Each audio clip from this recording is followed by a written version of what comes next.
Thank you, Pamela. That was a very nice introduction, and this is a very nice welcome. Thanks, everyone, for being here. And I won't labor over this, but I just feel incredibly lucky to be a fellow at the Academy and a part of the extraordinary company of the class of fellows with whom I'm spending time right now. It's really everything I could have wished, and a really welcome immersion in unfamiliar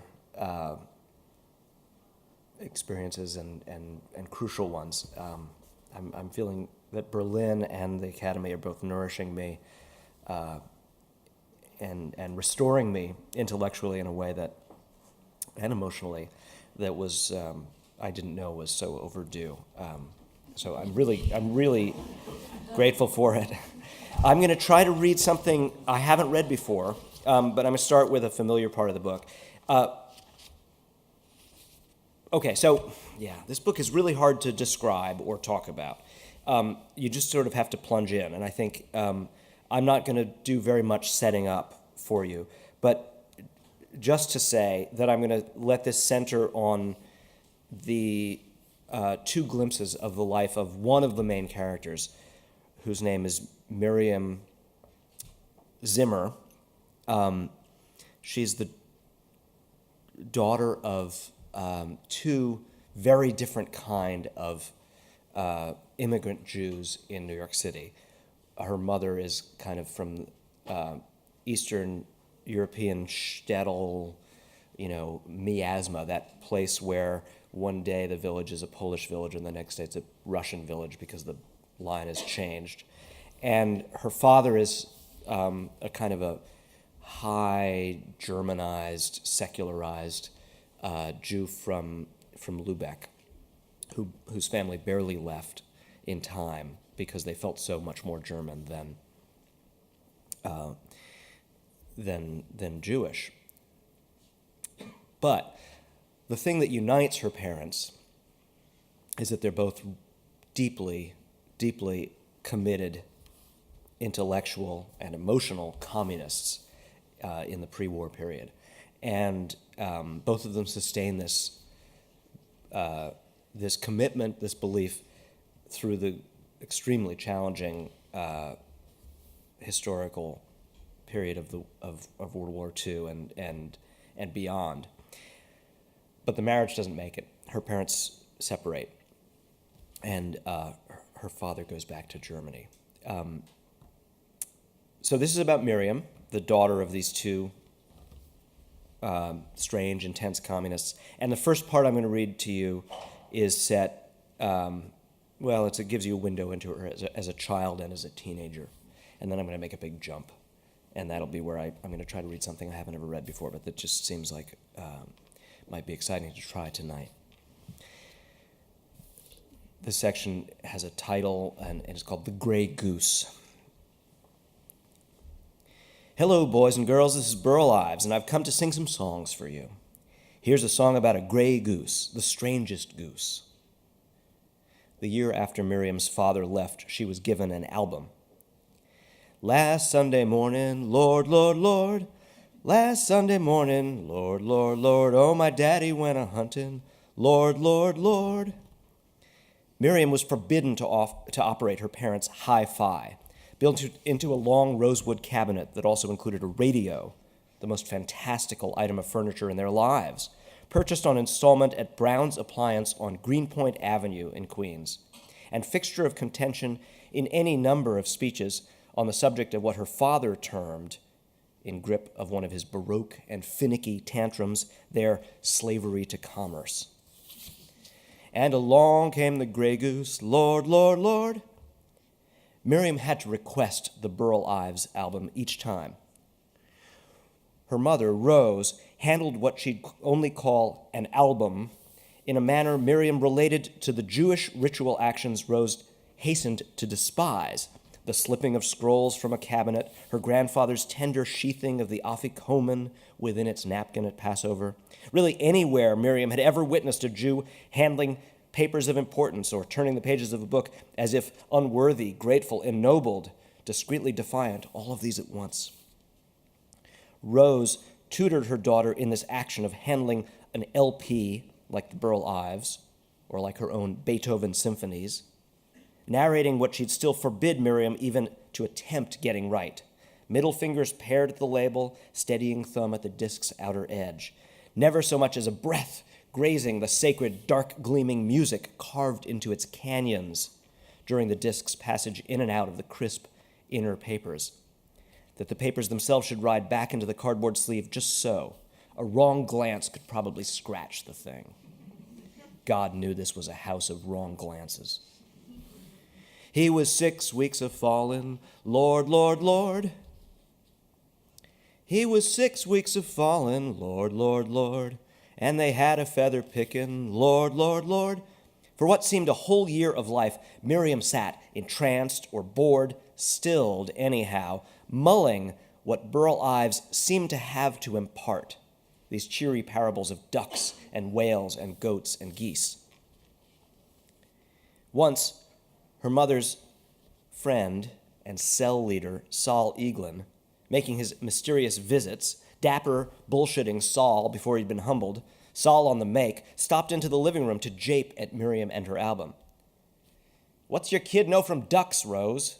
You ever been to a farm, doll?" "She knows from ducks," said Rose. "She's been to a Chinese restaurant."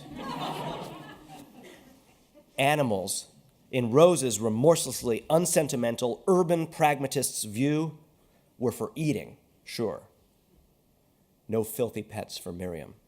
Rose frowned at children's books when they veered in directions zoological, to any extent beyond Aesop with his ironclad morals.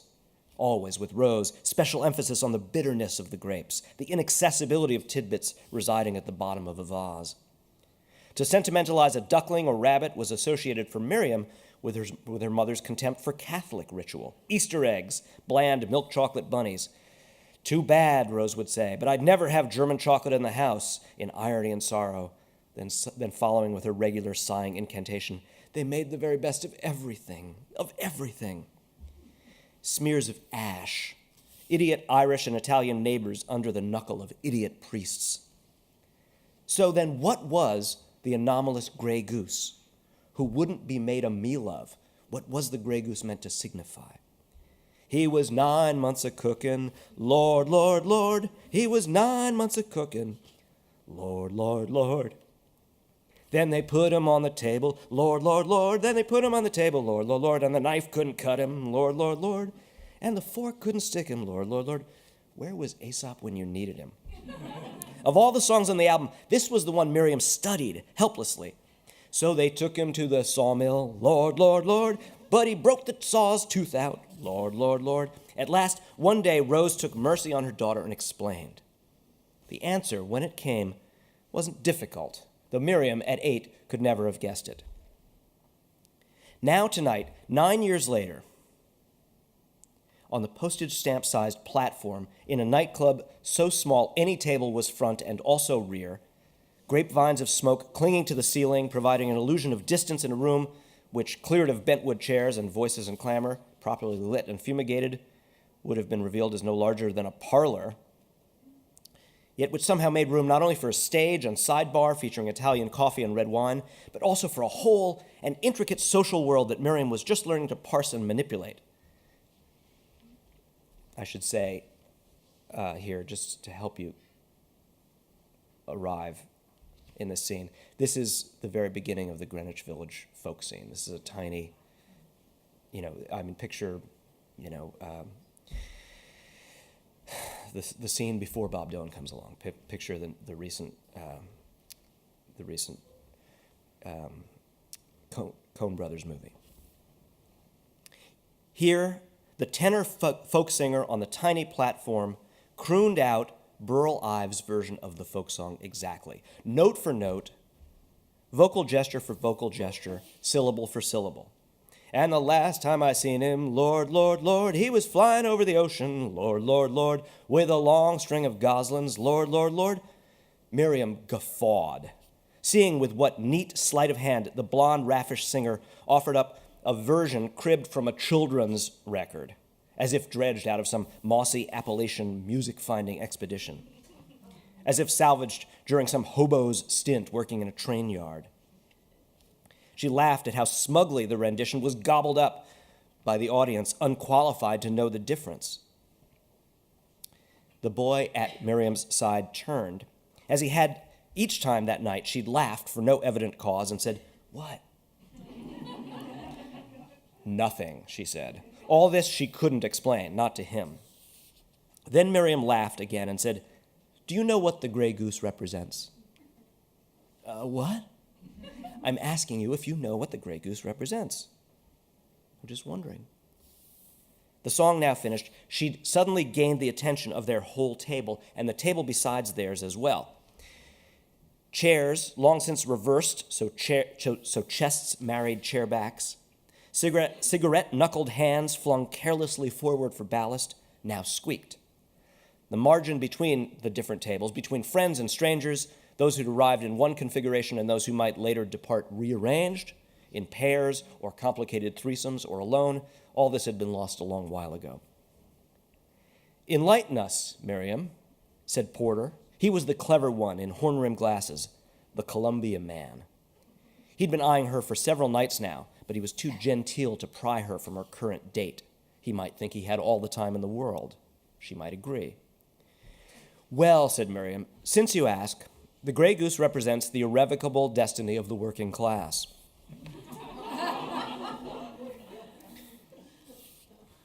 Never had Miriam been so delighted to regurgitate a rose-ism. Leaning in from the next table like a Disney wolf, Rye Gogan said, "Ach, fella, beware, your girls are red."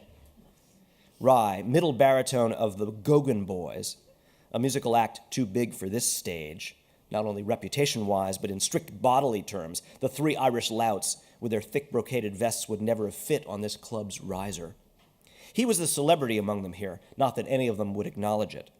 Rye Gogan was also already famous, though who knew how such fame was exactly circulated as something worse than a wolf. A drunken shark at evening's end. The girl farthest from shore at that point was traditionally doomed. "No, really," said Porter, "she is one." Porter being one of those who always agreed with you by saying the word no, as if you hadn't intended whatever you'd said so much as he felt you should have. "She's not like us paper revolutionaries, gentlemen. Miriam grew up in a cell, a real communist cell. She's been to secret meetings. Tell them, Mim." "Meetings," growled Rye Gogan. "Who hasn't?" The Irish singer rounded his shoulders. That signature vest like a dank, filthy sail hung from the rigging of his chest, and creaked his chair back toward his own party. Probably he felt engaging with Miriam's table entailed simply too much smarty-pants confusion to be worth the bother. "You have no idea," said Miriam, to Porter and to Porter's friend, named, she was fairly certain, Adam, and to the Barnard girl Adam had brought along, who'd said she was from Connecticut and who'd been looking sick for most of an hour already. "I have a pedigree," she said. "My father's a German spy." "Can he get us into Norman Mailer's party?" said Adam. Adam knew, or pretended to know, where the real action was tonight. Any crowded, smoky basement, or throngs on McDougal Street or St. Mark's Place. To the contrary, everyone visible to their gaze were ipso facto losers like themselves for not being at Norman Mailer's party in Brooklyn Heights. "My father's not allowed back into the United States," said Miriam, surprising herself with where this was going, but then seeing it play, like nearly anything else from her mouth in this company, delighted amazement at what the wild child from Queens might say next. Her fiercest sincerities were translated by the male ego on arrival into daffy flirtation.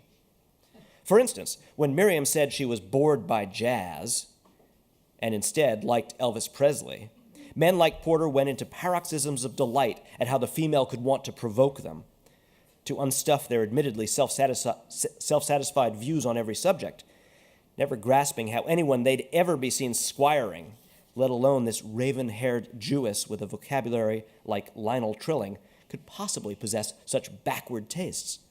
No one who actually didn't like jazz would ever admit it. And if you got it, man, well, you got it. Miriam, therefore, was a tease, an ironist, and with a figure. She's dead serious, said Porter now, fingering his frames Arthur Miller style, again sealing Miriam's words in his only I get it endorsement. Miriam's original boy had been morosely toying with the red wax pooling in their table's blunt candle, dipping his fingertips so they coated, then jostling the little inverted fingerprints off to assemble like a series of mouse-sized bowls on the tablecloth, or tiny bloody footprints, a mock crime scene.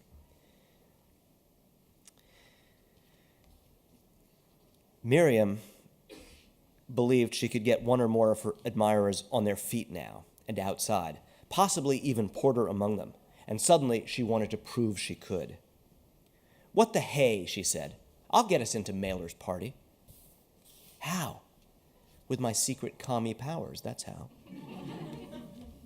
An hour later, they stood braving a cold wind at the gentle summit of the Brooklyn Bridge's rotting plank walkway, the East River's boardwalk, and surveyed the transistor gleamings of the island they'd exited, contrasting it with the low-roofed smolder of Brooklyn Heights, the murk of their promised destination. Mailer's party down there somewhere, one of those faint flares amid a million darkened bedrooms, the sea of sleepers beyond.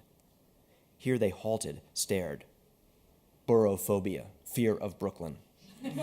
Miriam recognized it in her companions and laughed, but silently, not wanting to compel her unmemorable boy to another automatic, threatened, what? Miriam felt it in them, this gaggle she'd manufactured by calling them out of the folk club basement, their collective reservations at being dragged to this brink, to the immigrant shores. Statue of Liberty, Ellis Island, the sea. For the moment, at least, this 17-year-old Queens College freshman dropout had called their bluff. The Columbia University boys, the Barnard girls, all of them. Miriam's ad hoc committee, her cell. Forget Rose's secret meetings, her living rooms, her smoky kitchens. This night, right here, New York splayed before them, a banquet they feared to eat. Miriam understood for the first time clearly that her secret commie powers were not actually a joke. Miriam Zimmer understood tonight she was a leader of men. Not just men slavering over her curves or astonished at her wit or haunted by her Jewish mysteries or dazzled by her fluency with the city's mad systems. But all of it, all. Surviving Rose and Sunnyside Gardens, that suburb of disappointment, had made Miriam sublime. Seeing it, she saw at once she was visible to those she drew to her. Now she laughed aloud. And the boy weighed in again with, what? Listen, Miriam said. This was her favorite idiot bar bet. In her experience, completely impossible to lose in any company. The answer would be staring them in the face and they'd still blow it. I'll bet anyone here $5, she said. They can't name an island in New York State that has a bigger population than 48 of the 50 states. That's dopey, said Adam. Manhattan, of course. You're dopey, she said. It's Long Island. You owe me $5 or your last cigarette. Porter leaned in with his own plentiful pack, tapping a cluster of cigarettes halfway out. Fingers mobbed in, and then for an instant the five smokers were melded in physical purpose, clustering to bell jar Porter's match from the night's wind, each dipping a cigarette's tip to flame. Ladies first, then, once the match was inevitably doused, finishing it with a square dance of touching lit to unlit tips. Night workers edged in darkness past them, heads bent ignorant to the city's splendor and misery, filing towards sour bedrooms. Fear of Brooklyn, there was plenty to fear, Miriam knew, though not what her companions imagined. I'm freezing, said her forgettable boy morosely, evidently intending them to understand he meant frozen out. He'd given up petitioning with his shoulders and elbows to clutch Miriam to him. His last attempts had been despondent, as though he sensed the turn things were taking. For here at the bridge's height, something else had reached a height. Miriam was changing hands tonight. Porter was sweeping her away. if something so completely under Miriam's agency could be granted to porters. It surely would be, Miriam being just a girl after all. Miriam plunged her cigarette's orange tip into the night. "Charge," she said. "Screw mailer," said her former date, as if that were an option, in lieu of what he'd never get from Miriam. "I've got to get up in the morning. I'm going back." "We'll walk you," said Adam, whose own intrepiditude might have fallen victim to a whispered consultation with his fearful girl. This sudden defection sealed Miriam's transfer more absolutely than she might have wished. After a flurry of embraces, she and Porter hoofed it down the Brooklyn slope of the bridge, just the two of them, while the rest retreated to Manhattan. "Look," she said, again pointing past the bridge's descent into Brooklyn Heights. "Remsen Street. Mailer's house is one of those." In her imagining, the glamorous townhouses would be visible, a crest of terraces peering back across the water at Manhattan, and one of them declaring itself by seeping out jazz and cocktail clatter, clouds of marijuana smoke, genius conversation. In truth, all that was visible was a dark barricade of greenery, seemingly more than a mile below them and beyond them, across the silent river's mouth. "Which house?" said Porter. Now he sounded nervous, as though Miriam should have the address in her pocket, perhaps an engraved invitation, too. "It'll be obvious from the street," she said. "We'll hear it a block away, I expect." "If not, it isn't worth going," he bluffed, regaining his confidence. Yet that very bluff only carried them a stride or two more on the bridge's downslope. Porter's confidence was for some other purpose now that they'd shed their companions. It was only when you'd finally shaken them free, these couple-disguising little mobs, the self-chaperoning cocoons that blobbed around everywhere together, that you were reminded of their uses. Porter kissed her. Miriam kissed him back. Just as ravenous, even if strategizing how to delay or undo it, or where they would go, or what it would have to mean. Every personal possibility not deferred to an unimaginable future was present and urgent, a calamity sweeping all calm before it. Miriam had never managed to locate any sweet spot between. Precisely to the same degree she'd been mothered in disappointment, in embittered moderation, in the stifling of unreasonable expectations, in second-generation cynicism towards collapsed, gleaming visions of the future, Miriam was in fact a Bolshevik of the five senses. Her whole body demanded revolution and gleaming cities in which revolution could be played out. Her whole character screamed to see high towers raised up and destroyed. Every yearning Rose might ever have wished to dampen had been doubly instilled in her daughter. For all of her quashing of utopias, for all of her facing facts, facing history, Rose had merely been proving Miriam's innate suspicion that life was elsewhere. For God's sake, you could see the Empire State Building framed at the foot of Greenpoint Avenue. And for what felt like 10 years, Miriam had gathered in the special appearances and attitudes of the girls who had enrolled at City College but still lived at home, or at least kept rooms in their homes in Sunnyside Gardens. The knowledge behind their new cat sunglasses, the cigarettes they snuck, and the gossip they ceased on the communal back patios when 9 or 10 or 12-year-old Miriam wandered up. Miriam knew these girls were telling her her future and wondered why they bothered to conceal it. They couldn't conceal it. Miriam could see the Empire State Building now, past Porter's shoulder as she pulled her mouth from his and leaned and gasped for air and stalled for time, her cheek against his arm. The stupid beckoning phallic symbol, brazenly named for the nation's criminal ambitions, yet paradoxically bearing with it the pride Rose had instilled in Miriam for being an American and a New Yorker. The dull, amazing monument was always there, stabbing the air, calling to her, crushing her like a bug in advance. "You're nobody so special, Miriam Zimmer." Except, here on the bridge, upper lip already raw in the high wind from Porter's 5 o'clock shadows scraping, Miriam felt all the freedom accorded to nobody special as a power equal to the Empire State's mass and force. Had anyone ever already known what Miriam knew at 17? It seemed unlikely. And tonight she would know more. She was going to let Porter be the first to make love to her, because he was just special and not special enough to be the one to do it. Okay. That's Miriam at 7 and 17, or whatever it is, 11 and 17. So what I'm going to jump to and read second and finally, is from a chapter, and this I've never read aloud. This chapter is called From the Stasi Files. And it's a series of letters, and I won't read the whole run of them, but I'll just explain the situation.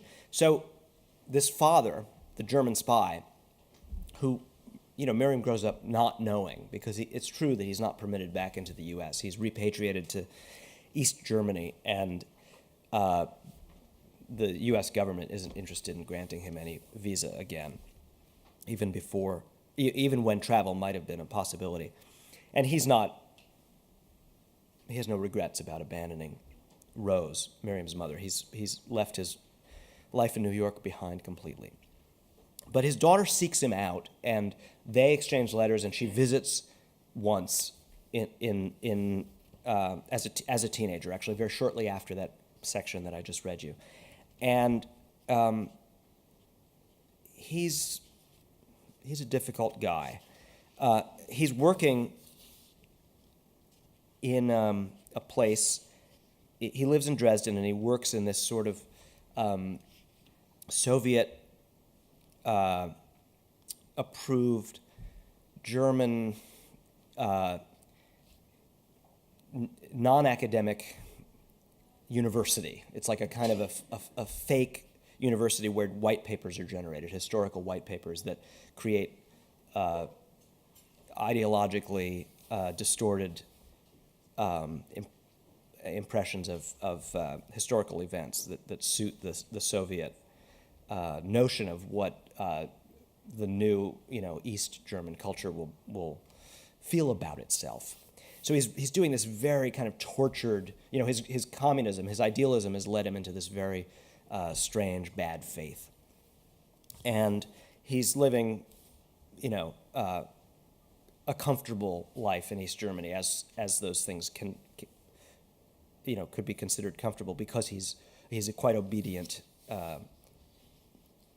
performer in this strange little kind of ideological theater he's in.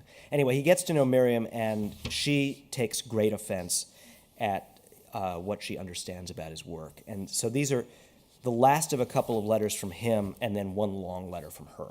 And what she's been doing, because she's so pissed off, that part of his research is, I'll read this a little bit and then make it clean. This is from him. 12 December 1968. Witzhumstrasse, Dresden. The work still takes a lot out of me, which can't be helped. As it happens, I have been able to travel recently. In September, my researchers brought me to Spain to visit the site of the widely known Guernica terrors, which Western propaganda, you will likely not be surprised to discover, has exaggerated and distorted. So that's the kind of the key term in this otherwise chatty letter from him. And then she begins mailing him postcards of Picasso's Guernica that she buys at the gift shop of the Museum of Modern Art. And she stops writing him letters for a while. She just sends him these postcards periodically with stuff scribbled on the back. And at this point, Miriam, well, I don't know whether she's become the leader of men that she predicted at 17, but she, as you'll hear in her letter, she's kind of the house mother to a hippie commune in the East Village in Manhattan. She's married, she has a kid, she's married to a folk singer, not that rascal who you met for a second, who leaned into her table, but actually his younger brother, who's a much more innocent and sweet fellow. And she's, it's the late 60s, early 70s, around the time of this exchange, and she's deep into the counterculture. Okay, so now I'll read a couple of his letters, and then you'll hear from her. 24 June 1969, Witzhumstrasse, Dresden. Dear Miriam, belated thank you for the postcard reproduction of Picasso's Guernica. Needless to say, that image is familiar to us here, despite the fact that we do not have the privilege of seeing it in person as you do in New York. But I assume your reference was tongue-in-cheek. And now for your congratulations on, and thank you for your congratulations on Michaela's pregnancy. He's beginning his third family. She has now ferried into the world your new half-brother, Errol, of whom a pink and nevertheless rather delightful photograph is here enclosed. I hope you'll have a chance to meet each other soon. Please let me know if there's the remotest chance of another visit to us here. Sending love, Dad. 8 November 1969. Dresden. Dear Miriam, I write to thank you for the fourth in what I fear may be an inexhaustible sequence of Guernica postcards. And while I find these brief and rather cryptic messages not unfriendly, I do feel concerned that I may have missed a more substantial letter from you these past months. Please write and reassure me that nothing has gone astray, as I fear. You probably understand that I worry about the mails. Fond regards from Michaela and from Errol, whose exact time of birth, since you have requested this information twice, was, according to the certificate, at 14 minutes past the hour of 3 in the early hours of the morning, 26 May. Signed, Dad. 3 August 1971, Dresden. 2 more years. Dear Miriam, if you will permit me, my daughter, your keen intelligence has perhaps been betrayed by the tiny quantity of historical critique one can fit onto the back of a postcard. I find you susceptible to thinking in images and symbols, in Madison Avenue-style cameos and slogans. Yet a few of your assertions demand a response, concerning as they do what has become my life's work. You mention Coventry, you mention Rotterdam, and of course you again and again, with your postcards, mention Guernica. You write, in boldly illuminated hand, decorating your script with flowers and peace signs, as if wishing to impart some kind of medieval biblical enchantment to your words. Suffering is suffering. All this in dispute of the truth to which I've been documenting, that the Allied firebombing of Dresden was a unique moral and cultural catastrophe, on a par in the final human reckoning only with the atomic bombs dropped on the Japanese cities. More died in Dresden, I remind you, than at either of those targets. Dresden also mirrors the Nazi Party's own atrocities, those which have come to define 20th century horror in the popular imagination. Most understandably, I add, even to the details of so many families roasted while huddling together in bunkers into which they entered docilely or were enticed by promises of safety. There is no precedent for Dresden. Coventry was the center of the UK arms manufacture. To overlook this is to overlook the essential facts. The civilian death toll in Coventry, while horrendous, was the byproduct of a valid military target.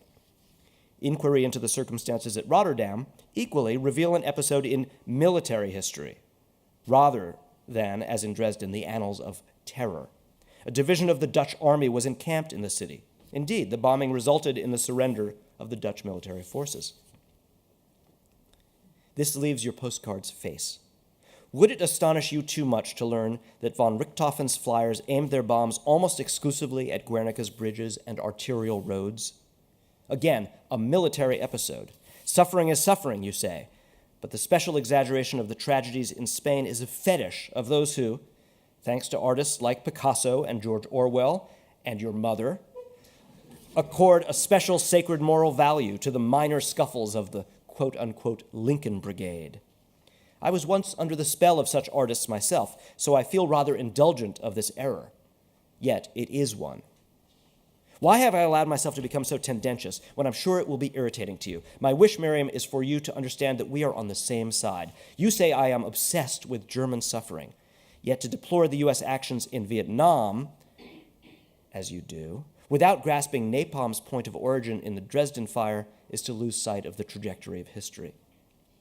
In that, Dresden, like Hiroshima, was not the final phase of the previous imperialist war, but the opening shot of the next, and one even more successful in its employment of terror than Hitler's. We all of us here live in the flickering shadow of that fire, which has in fact never been put out. To gather and sift testimony, as I've spent more than a decade doing, is to enlist in what any lover of peace, such as yourself, must see is the task of assembling human voices against the terrible universality of oppression and of death. You say that travel is impossible, and reluctantly I understand. I do nonetheless hope that our Errol and your Sergius will someday play together, and more, that they have the chance to live in a world freed of the destructive legacy of national boundaries, if these sentiments do not seem too optimistic after my letter. With my fondest regard, Albert. P.S.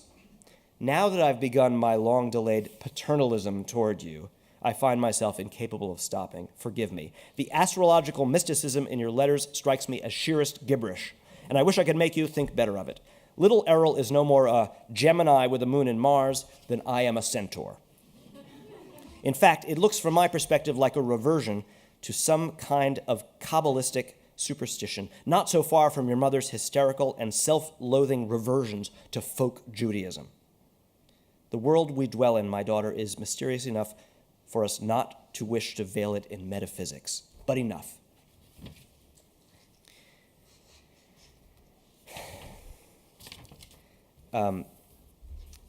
6 years pass, and then comes a letter in a very different tone from him again, and then I'll read her, not all of it, but some of her long reply, and that'll be the last I read. 15 November 1977, Franz Liszt Strasse, Dresden. Dear Miriam, into long silence I hurl this communication in a spirit of beckoning to what lies unfinished between us and was briefly resumed during your long ago visit to me, and which then subsequently went fallow. Very much my own fault, no doubt. I'm going to just, in the interest of time, gloss over this. He's been diagnosed with cancer. He's had a successful operation, but his life is tempered in a very different way. He feels his age all of a sudden after being a kind of ageless type. And he's just looking back on his life and is in a way that he hasn't ever before wanting to feel Miriam's presence or her approval. And so he ends this letter. He's also separating from his young wife. I've thus decided already in the hospital that I had to separate from Michaela, and for almost a year now I've had my own place and am free of tensions and have stopped suppressing my real self. This decision has probably helped the process of healing and regeneration. Living a lie for so long made it difficult for me to write you. You must promise never to live dishonestly and with regrets. Maybe you would feel like telling me about yourself and how you live. I would be happy to hear from you. Needless to say, I wish you well. Yours, Dad. And so then comes her first letter in over a decade, and there hadn't even been the Guernica postcards for many years. 1/19/1978, Dear Dad.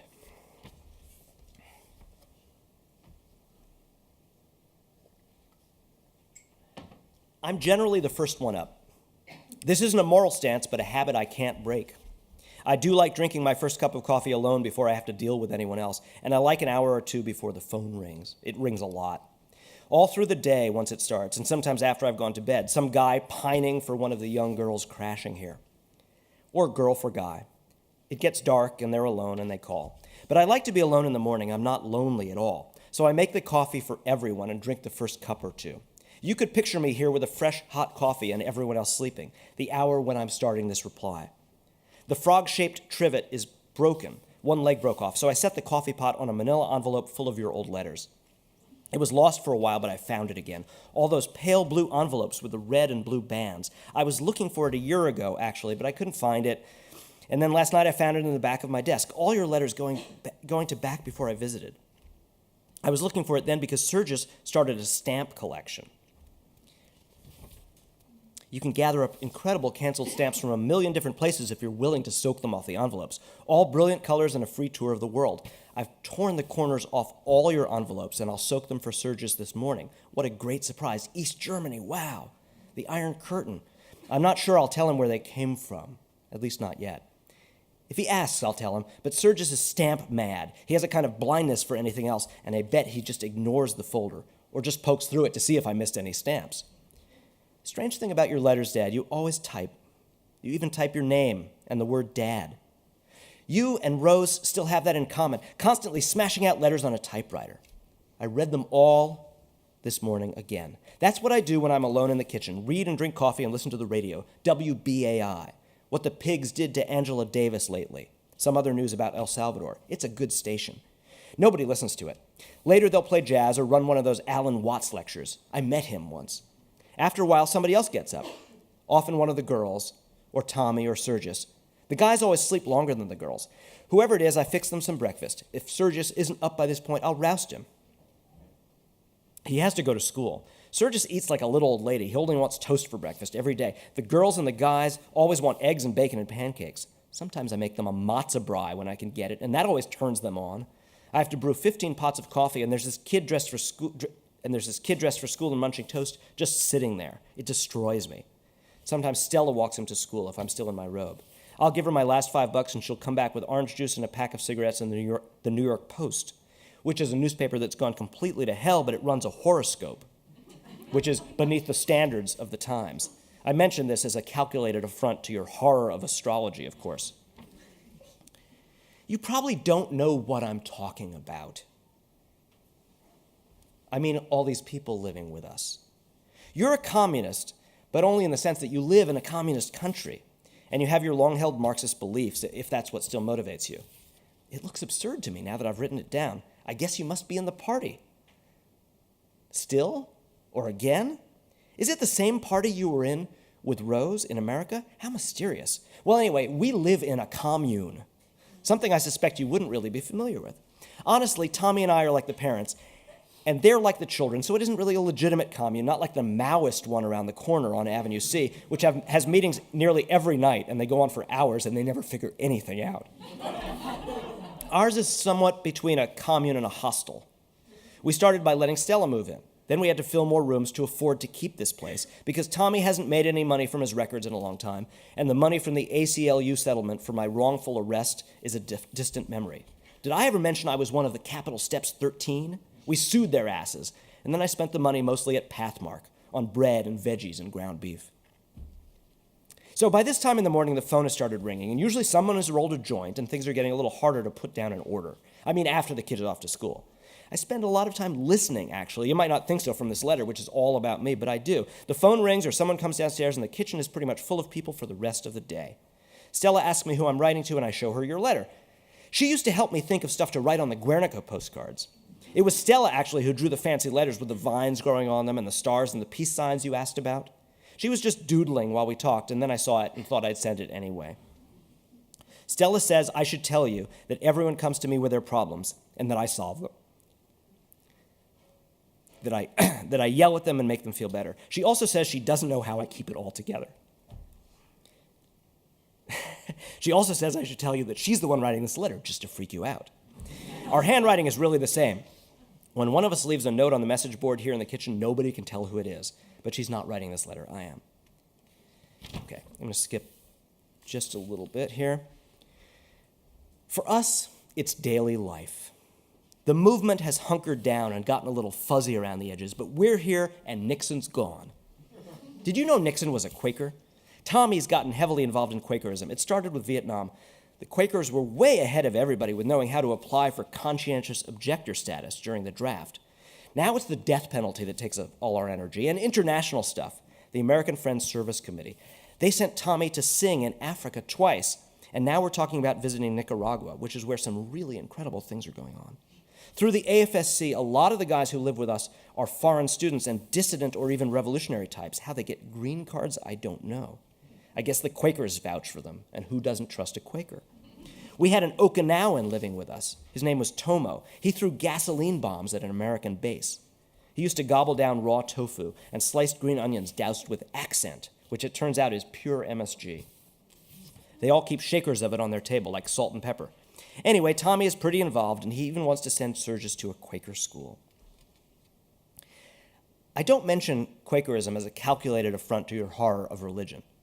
Actually, the Quakers keep it pretty plain and boring, not Kabbalistic at all. You'd be relieved. Very respectable and even kind of German in a bourgeois Buddenbrooks sort of way. I never told you that I read that book when you sent it. The special dedicated copy with the snapshot of Mon on his patio, hinged into the flyleaf, just like the way Sergius tenderly hinges postage stamps into his albums. I was so eager to understand what you and your mother were all about when I was a kid. All those dishes and pianos and all that chocolate, Alma's accent, all the whispering around about Lübeck, Lübeck, Lübeck. You probably have no idea that I have that 5-ton marble ashtray from Alma's apartment, the one from your father's bank, her one souvenir from the ruins. There's a joint burning in it now pretty much around the clock. The reason I'm going on about this is that for me, that stuff was religious. It was Kabbalistic. Being from Queens, the whole High German side of things was to me like some Greek fable about being descended from gods and then falling into the mortal world. I just want you to consider that your whole idea of yourself is so modernist Modernist and atheistic and materialist might not be as complete as you imagine. From my perspective, all that Dresden stuff that consumes you now, all that ruined culture, the stained glass and parapets, it looks from this distance like you're a monk in the Church of Dead Europe.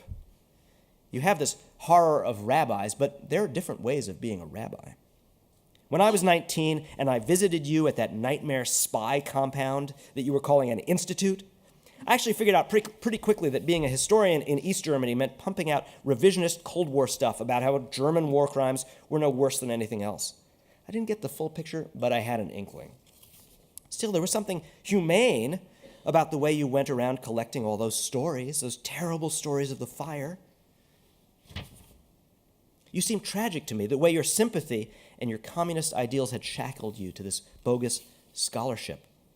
It wasn't until I realized the flip side that you had to discredit Guernica to make your case that I kind of lost it.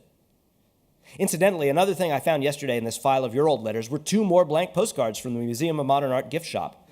Stella stuck one up on the fridge, and I guess I'll enclose one with this letter if I ever finish writing it, just for old time's sake. I really intended to mail you one of those every month for the rest of your life.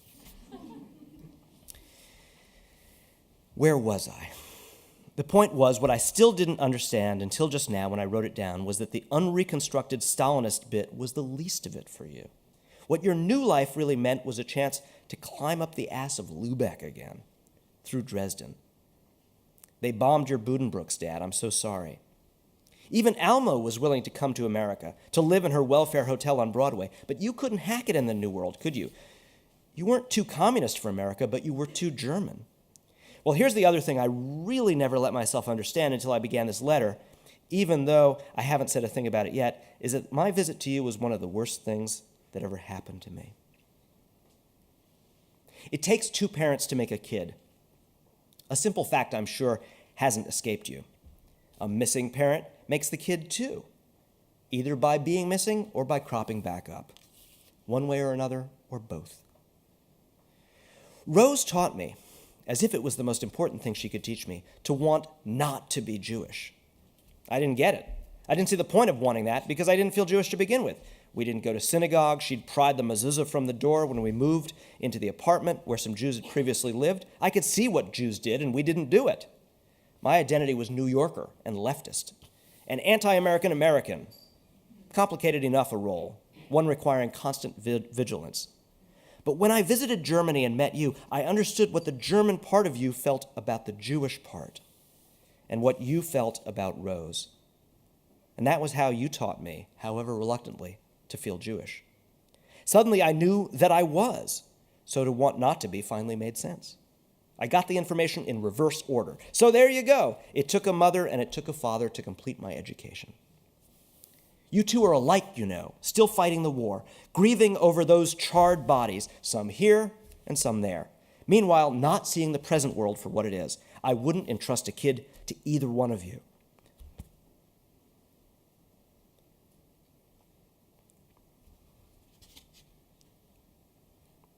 But I am the kid who is entrusted to both.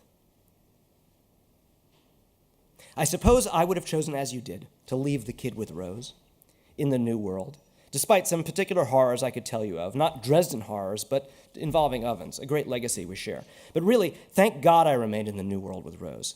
Not that I imagine you entertained any notion of taking me with you. Thank Christ. Thank Sagittarius and my moon in Gemini. Thanks, Uncle Sam, for forbidding the East German spy re-entry across our border. I'm reading this crazy letter, and it looks like the scrawl of a child. I have no idea if you'll get this far, but in a way it is written by a child, so that's okay. It didn't escape my notice that you've now arranged to abandon poor Errol, my Cold War half-brother, whose name is completely missing from your most recent letter. And he's 7, the same age you abandoned me. Please keep the secrets I shared here. Stella's reading the earlier pages of this letter, and now she knows. She says I should cross out the word sorry I wrote yesterday, but I am. I'm sorry you're sick, and sorry to go on so long, but you asked me to say how I live. I'm trying to live, as you suggested, never dishonestly and with no regrets. Please don't write to me again. Sincerely, Miriam.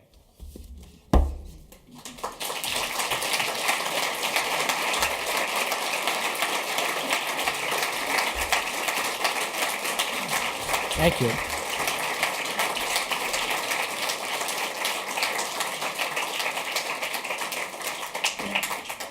When I told myself I was never going to read that part of the book aloud, it was because I knew I would cry if I read it aloud.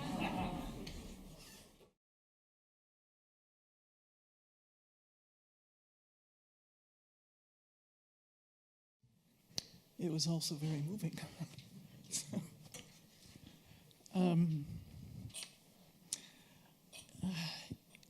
I'm going to ask a couple of questions, and then after that we'll open it up to hear your thoughts as well.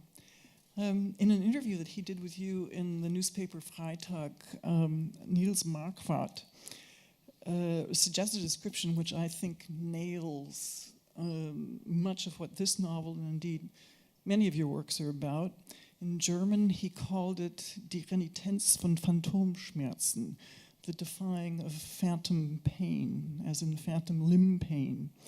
One feels pain in a limb a long while after it's been amputated.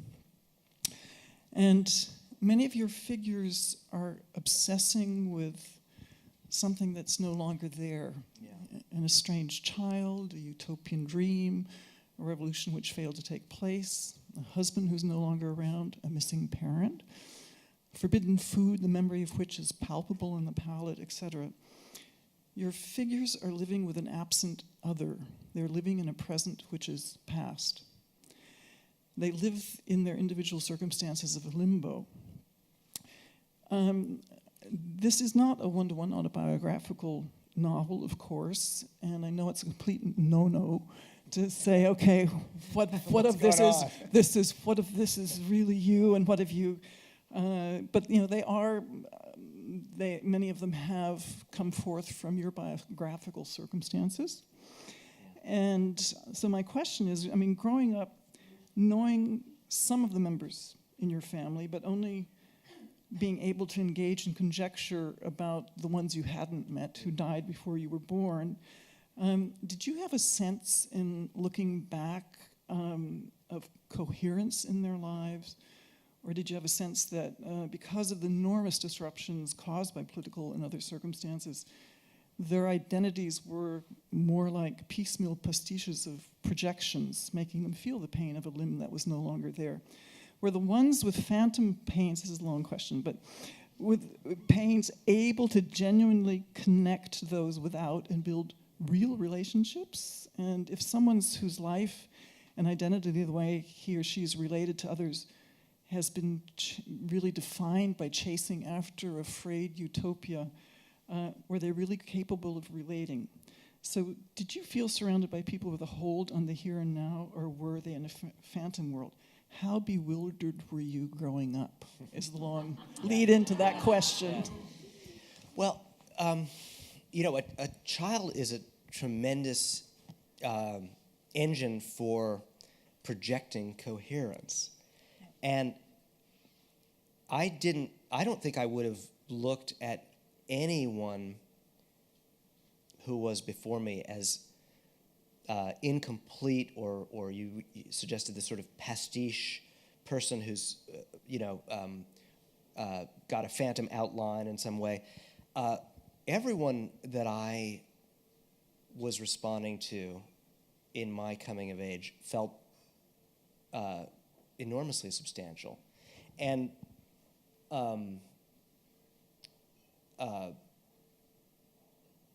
alive and aloft and driven by a possession of self and history and family and purpose and politics. I mean, my grandmother and my mother specifically were very formidable, but the world was very formidable, and I didn't take it as a kind of provisional thing. It's taken me a very long time to pick it apart. I took it as a kind of given. The fact that my legacy has been one of identifying how, at what cost people build their lives around missing limbs or disasters or vacancies, or kind of cities are built around craters, families are built around dislocations or disturbances. It's a puzzle to me, which I guess is why it has entered my work so gradually as a literal subject. Early on I wrote about loss very, very allegorically. My first few books, they all contain some image of kind of what you might call the missing world. They're about characters with amnesia or cities that have been detached from history, cultures that are unmoored in some way, or characters that have fallen in love with some impossible object that doesn't, a black hole that can't possibly resound back to them. So this image and this metaphor was alive to me before I related it to my own experience.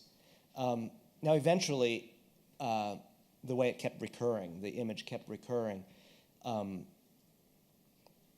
demanded that I give it some literal interpretation. And I started doing that with my fifth novel, which is the first one that anyone would really call autobiographical, The Fortress of Solitude, which, I took this giant step in painting a picture of a boy with a missing mom. My own mother died of cancer and was around until I was 14. And the kid in this book has a kind of a runaway mother who leaves when he's even younger. But I was collecting the personal material and applying it to my metaphors. But it's very, very late to become an autobiographical writer. I'd written, maybe 1,000 pages of fiction before it even occurred to me that I would work in that vein. I think one of the reasons for that is that even before I lost my own mother, which is such a personal emblem, obviously, and I have reworked that emblem again and again for my characters. I've kind of made motherlessness a serial subject. But I think that the subject of loss and carrying on past it, and the presence of the absent one, or the presence of the absent subject, was already a motif in my family, just as you suggest. But I never would have been able to articulate that. As a child, I wouldn't have understood it if you described it to me with perfect coherence. I wouldn't have thought it had anything to do with my life, which seemed absurdly, obnoxiously full of personalities and situations. And if anything, I was looking for a place to hide from the richness of my childhood. The overpopulated, I did grow up in a kind of semi-commune. My grandmother and mother were extraordinarily thorny, rich, contentious human beings. They collected around them many other examples of same. And my neighborhood was a kind of a catastrophe of challenges for me, which I've also written about. I never thought that I lived in a kind of a sketchy or provisional or vacant area. But in fact, of course, New York in the 70s was a city that was it seemed like it might be on its last legs. I grew up in a kind of a dystopian New York. It's very hard to believe now. It's become so posh. It's so totally triumphalist in its, repossession of its destiny as the capitalist empire, right? But it was being abandoned for the most part. And I think that's one way in which loss and a sense of fallen greatness. I mean, I mentioned here that the strange neurotic nourishment one can have of believing oneself to come from a fallen greatness. The way Albert is about Lubeck. In a funny way, I was that about New York. Everything told me, my grandmother told me, the city told me that when LaGuardia was mayor, this was once a really great place. You're living in the ruins of something extraordinary, but it's over. We're in the dregs here. It's become a savage wasteland. And I kind of loved that. I was very into it. I believed that it gave me a lot of freedom and intensity and secrecy, and it made sense to me. My parents' relationship to politics was a disaster area. The city was a disaster area. They seemed to speak to each other. Everything we believed in was being destroyed by the oncoming Reagan revolution. And I just felt like we're the feral tribe in a broken city. That's right. That makes sense. So I was already addicted to the image of loss and being a kind of a survivor before I had anything intimate to survive, like my mother's death. I answered it long. You asked long. I asked long. Now you've come to Germany. Yeah. Gee, why do I like this place? And so at the age of 50, and not at the age of 20 and 30 when you were initially writing, you are, I think, trying to suss out or tap into what your Germanness maybe is. And so given the kind of excavation work that you've now been doing, do you think that you're going to be approaching this with that new kind of consciousness? Yeah. Well, I mean, this bears really directly on my residency and my fellowship. I was very honest when I was in conversation with the Academy about coming, that I didn't know what it was for. That it felt like the right time and really valid for me to request the stay, and I had no idea why. If anything, I might have felt a little bit perverse that I'd already just spent my German material, I thought, by writing that one chapter from the Stasi files and daring to, I've never really broken, this book has a chapter set in Nicaragua where I've never been, and this chapter of letters issuing from Dresden where I hadn't been when I wrote the letters. I've now been.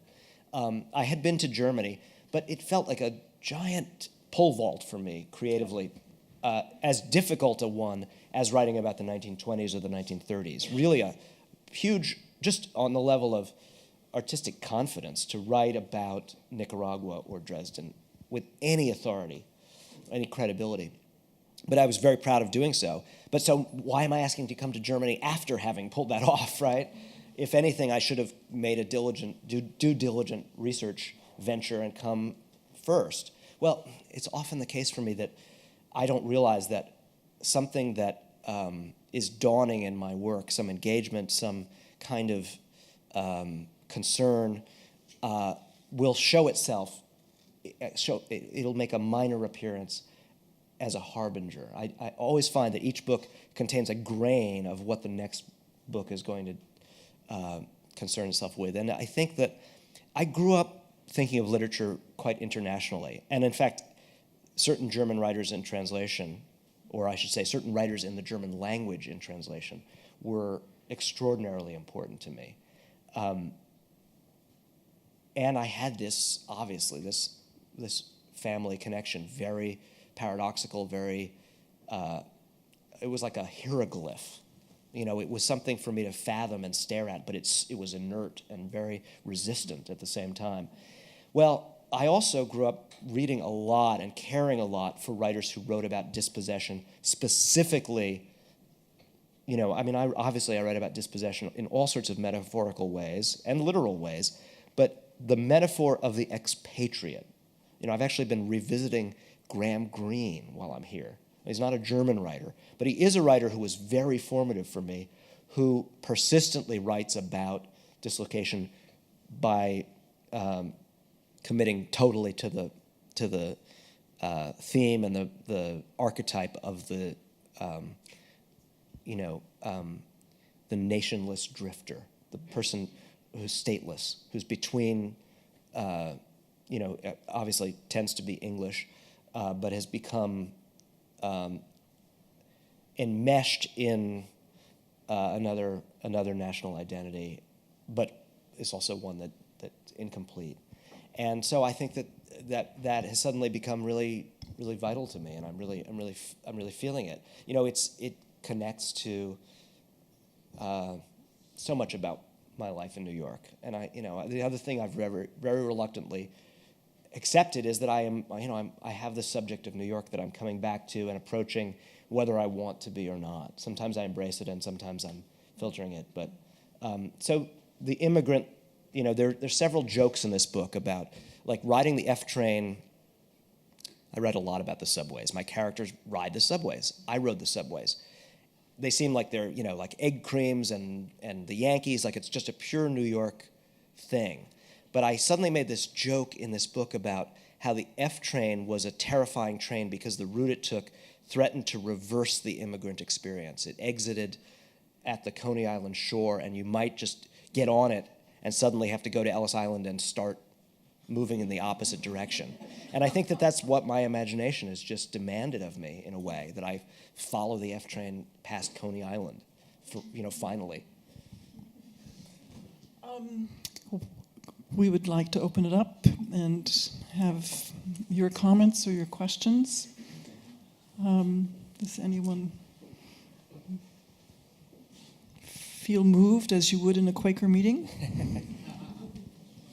I was also very moved by the last chapter that you read. Thank you. And I was trying to work out what you're trying to say about honesty. Like, you make this point that she is to live honestly according to her father. But it also seems like you're making a point that her father is attaching himself to something that has some realistic chance of changing something, but in doing so, he's giving up his critical faculty. And the way that her life is being portrayed seems like she's living honestly in an intuitive sense, but that she and the people around her have lost touch of how they might affect change. Is that intended, or was I just... Sure, that's great. off? I think that's great. I think that the book, I always need to kind of offer the disclaimer that I'm not a historiographer, and the book doesn't have any grounding in an idea or a principle or an approach to the problem of the survival of the left in the 20th century. I backed into that subject through the characters. But when I looked at what the book and the characters seemed to be saying to me about their experience and, the things that had seeped, into me through my research, the kinds of understanding, I think you've just expressed some part of it very, very succinctly, that the traps of history and ideology, due to our utopian longings, they deform them, they compromise them, they enmesh them in ideological, factional struggle.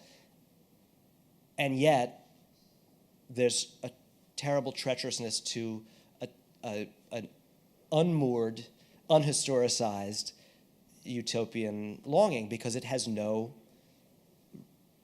container. It has no, it's not adept, it's not reflective. It just,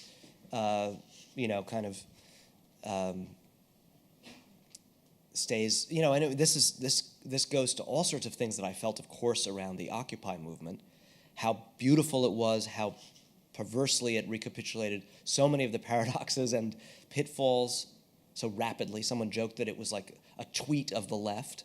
Like in 140 characters, it did everything and got out. And